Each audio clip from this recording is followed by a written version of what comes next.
കഴിഞ്ഞ സാറ്റർഡേ പറഞ്ഞേക്കാളും നേരെ വിപരീതമാട്ടോ ഇന്നത്തെ എൻ്റെ മൂഡ്. ഇന്ന് ഞാൻ വീട്ടിലിരിക്കാനുള്ള മൂഡിലാണ്. എനിക്കിത് പുറത്തു പോകാൻ വയ്യ. അപ്പോൾ ഞാൻ ഇവന് മാത്രമേ ഉള്ളൂ, റോഷനും ഇല്ല. അതുകൊണ്ട് തന്നെ നമ്മൾ രണ്ടുപേരും ഞങ്ങളുടെ ഫേവറേറ്റ് സ്പോട്ടിൽ നിന്നിട്ട് കാക്കരയും പൂച്ചനെയൊക്കെ നോക്കിയിരിക്കുകയായിരുന്നു. ക്രാ ക്രാ എന്നൊക്കെ പറഞ്ഞ് അവനെ മൈൻഡ് ഡിവീറ്റ് ചെയ്യലാണ് എൻ്റെ മെയിൻ ഹോബി. പിന്നെ അടുത്തതായിട്ട് നമുക്ക് ഇന്നൊരു ചായ വെച്ചാലോ എന്ന് വിചാരിച്ച് ഞാൻ ഇന്നൊരു ചായ വെച്ചു. ഒരു ചായ അല്ല, 2 ചായ. സത്യം പറഞ്ഞാൽ ഞാൻ ചായ കൊണ്ട് ജീവിക്കുന്നൊരു സ്ത്രീ ആട്ടോ. എനിക്ക് രാവിലെ തൊട്ട് രാത്രി വരെ ഭക്ഷണം ഒന്നുമില്ലാതെ ചായ മാത്രം കുടിച്ച് ഞാൻ നിന്ന ദിവസങ്ങളൊക്കെ ഇഷ്ടംപോലെ ഉണ്ടായിട്ടുണ്ട്. അങ്ങനെ ഒരു സ്വഭാവമാണ് എനിക്ക്. അതിൻ്റെ കൂടെ പക്കാവടയും കൂടി ഉണ്ടെങ്കിൽ ബെസ്റ്റ്. എന്നിട്ട് ഞങ്ങൾ ചായ കുടിക്കാൻ വേണ്ടി പുറത്തു വന്നിരുന്നു. അപ്പം നല്ല മഴ പെയ്തു ഞങ്ങളിങ്ങനെ പിന്നെ അവിടെ നിന്ന് എണീറ്റ് വന്നു, നല്ല മഴ ആയതുകൊണ്ട്. നമ്മൾ ടി വി ഒക്കെ വെച്ച് നമ്മുടെ മിസ്റ്റർ ബട്ട്ലർ സിനിമയായിരുന്നു കേട്ടോ. രാവിലെ തൊട്ട് പ്ലേ ആവുന്നത് ഇപ്പോഴാണ് തീരുന്നത്. ഞാൻ അവൻ റോഷനെ നോക്കിയിരിക്കും എപ്പോൾ വരുന്നു.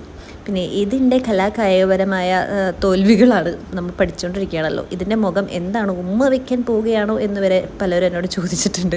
രാത്രി അപ്പം പിന്നെ ഞങ്ങൾ രണ്ടുപേരും കൂടെ തൊട്ടടുത്തുള്ള മൊമോ മാഫിയിൽ ഇവിടെ മൊമോസ് വാങ്ങിച്ച് കഴിച്ച് സമാധാനം ഇന്നത്തെ ദിവസം അവസാനിപ്പിച്ചു.